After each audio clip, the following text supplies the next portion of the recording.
Sekarang kita bahas mengenal ajaran Islam. Kalau tadi agama secara umum, maka sekarang kita mempelajari agama Islam. Ya. Yang pertama, kita akan membahas seputar pengertian Islam. Islam itu apa sih?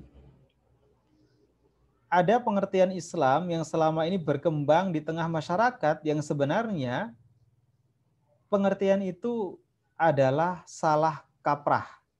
Salah kaprah itu dalam bahasa Arab adalah al-khoto'ul masyhur. Salah kaprah. Misalnya apa? Ada yang memberikan pengertian Islam identik dengan sholat 5 waktu. Islam itu dari kata isya, subuh, luhur, asar, maghrib. Padahal dalam bahasa Arab tidak ada sholat luhur. Yang ada adalah sholatud zuhri.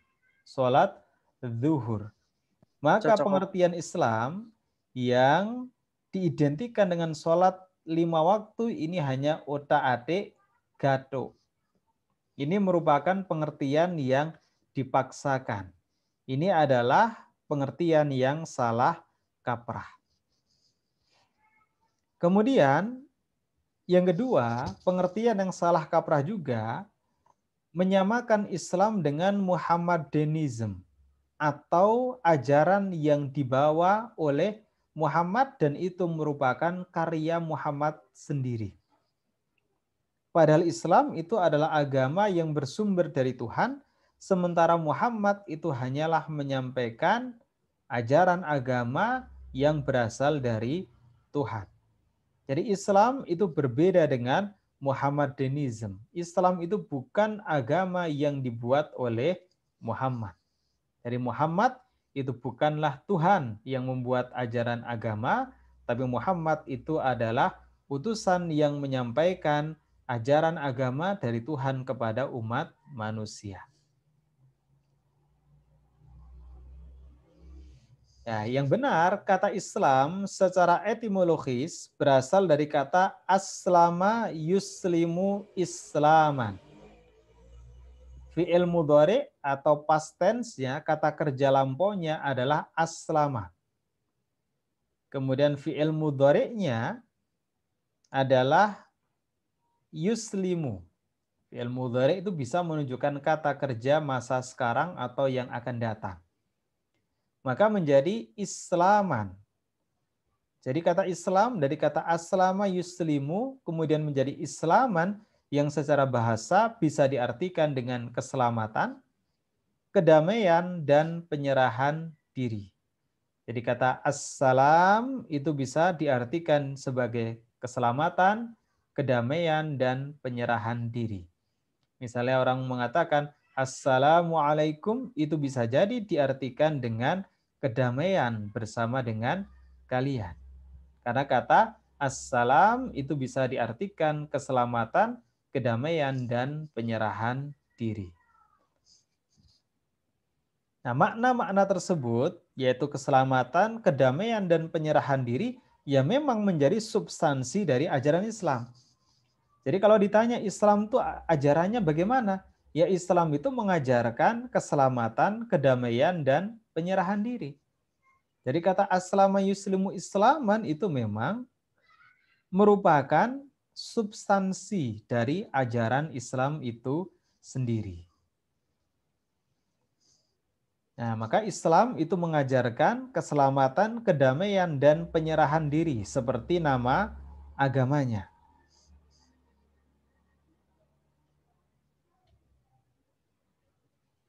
Nah, bagaimana pengertian Islam secara terminologis atau secara istilah? Kata Islam secara istilah memiliki dua arti. Yang pertama Islam secara luas, dan yang kedua Islam secara khusus. Apa pengertian Islam secara luas? Islam secara luas adalah semua agama yang diwahyukan Allah kepada semua nabi sejak nabi yang pertama sampai dengan nabi atau rasul yang terakhir. Jadi agama yang diwahyukan Allah kepada Nabi Adam sampai dengan Nabi Muhammad maka disebut sebagai Islam. Jadi Islam itu bukan hanya agama yang diwahyukan kepada Nabi Muhammad, kepada semua nabi atau rasul sejak Nabi Adam. Maka apa agama yang dibawa oleh Nabi Adam? Islam. Agama yang dibawa oleh Nabi Nuh, Nabi Musa, Nabi Lot, Nabi Ibrahim, Islam. Tetapi ada pengertian Islam secara khusus. Apa pengertian Islam secara khusus? Agama yang khusus diwahyukan Allah kepada Nabi atau Rasul yang terakhir, yaitu Muhammad sebagai Khatamul Anbiya wal Mursalin. Sebagai pungkasan atau sebagai pengakhir para Nabi dan para Rasul. Jadi pengertian Islam secara luas adalah semua agama yang diwahyukan Allah kepada semua nabi sejak Nabi Adam sampai dengan Nabi Muhammad.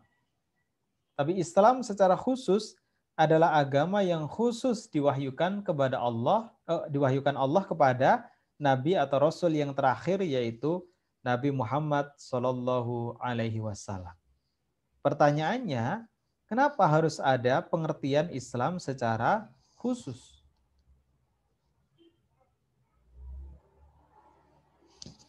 Penyempitan makna Islam, tadi ada Islam, pengertian khusus itu berarti adanya penyempitan makna Islam.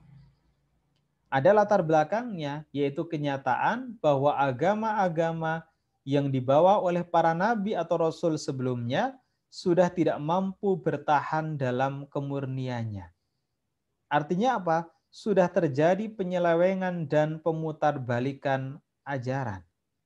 Contoh, ajaran yang sangat fundamental dalam Islam adalah at-tauhid atau keesaan Tuhan. Tapi diselewengkan atau diputarbalikkan dengan tatslits dari kata ats-tsalatsah, artinya tiga, menuhankan tiga sesuatu. Ada Tuhan Yesus, ada Tuhan Ibu, dan ada Roh Kudus misalnya. Itu adalah tatslits yang melakukan penyimpangan terhadap ajaran yang dibawa oleh Nabi Isa alaihissalam. Karena itulah kenapa ada pengertian Islam secara khusus, ya karena tadi agama-agama selain yang dibawa oleh Nabi Muhammad tidak ada yang bertahan kemurniannya.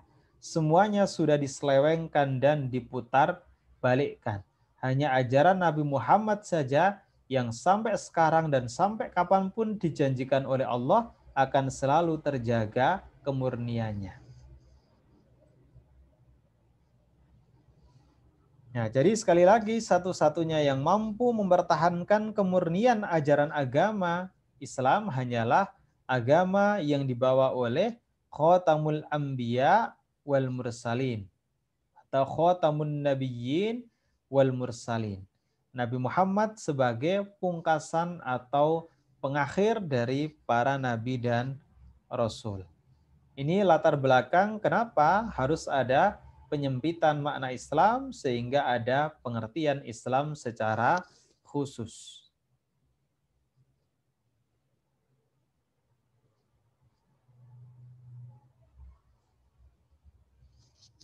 Ya, menurut As-Sayyid Abul A'la Maududi, jadi yang benar itu namanya Abul A'la Maududi.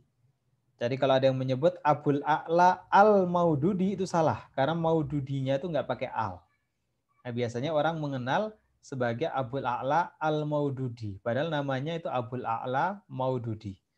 Coba dicek kitab-kitab Abul A'la Maududi, itu pasti nama Maududinya tidak pakai al.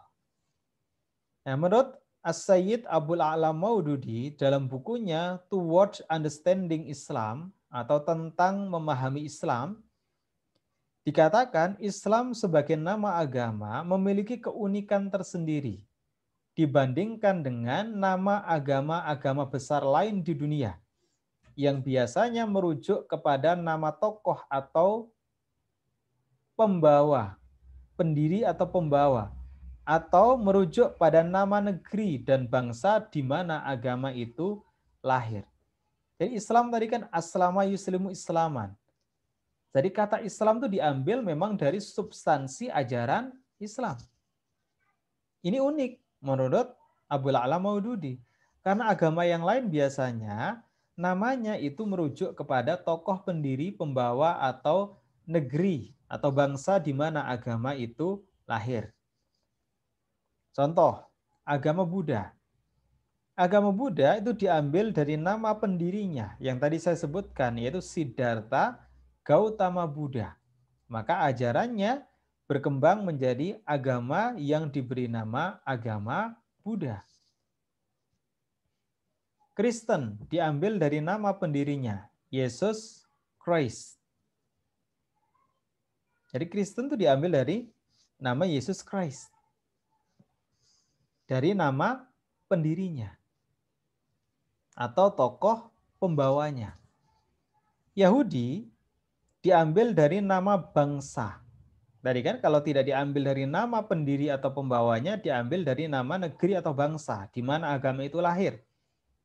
Yahudi itu diambil dari nama bangsa di mana agama itu lahir, yaitu Yahudi lahir pada bangsa Yahudi atau Bani Israel. Maka nama agamanya disebut dengan Yahudi. Hindu diambil dari nama bangsa, di mana agama itu lahir, yaitu bangsa Hindu atau bangsa yang menghuni sungai Sindhu di India. Jadi agama-agama besar di dunia itu biasanya namanya merujuk kepada nama tokoh pendiri atau pembawanya, kalau tidak merujuk pada nama negeri atau bangsa di mana agama itu lahir. Ini contoh-contohnya nama-nama agama yang diambil dari dua hal tersebut. Maka Islam itu unik, tidak menggunakan nama pendirinya. Jadi Islam itu namanya bukan Muhammadiyah. Islam itu bukan Muhammadiyah. Jadi tidak mengambil dari nama Nabi Muhammad sebagai pembawanya. Islam juga tidak dinamai Makkiyah wal Madaniyah. Tidak diambil dari nama negeri di mana Islam itu disebarkan, yaitu Makkah dan Madinah. Tetapi diberi nama Al-Islam yang merujuk kepada substansi dari ajaran agama itu, yaitu tentang keselamatan, tentang perdamaian, dan tentang penyerahan diri. Ini keunikan nama Islam dibanding dengan agama-agama besar yang lain di dunia. Nah, jadi nama Islam tidak merujuk kepada kedua hal tersebut, melainkan merujuk kepada substansi ajaran agama yang dibawanya. Ya, tetapi ini ada alasannya juga, ada hikmahnya. Kenapa kok Islam tidak dinamai Muhammadiyah? Kenapa Islam tidak dinamai Makkiyah atau Madaniyah? Ada hikmahnya menurut Abul A'la Maududi. Yang pertama, hikmahnya agar Islam terhindar dari kultus individu yang mempertuhankan tokoh. Siddhartha Gautama Buddha itu sudah diposisikan seperti Tuhan. Kultus individu. Isa, Yesus Christ, juga sudah dikultuskan atau sudah dipertuhankan.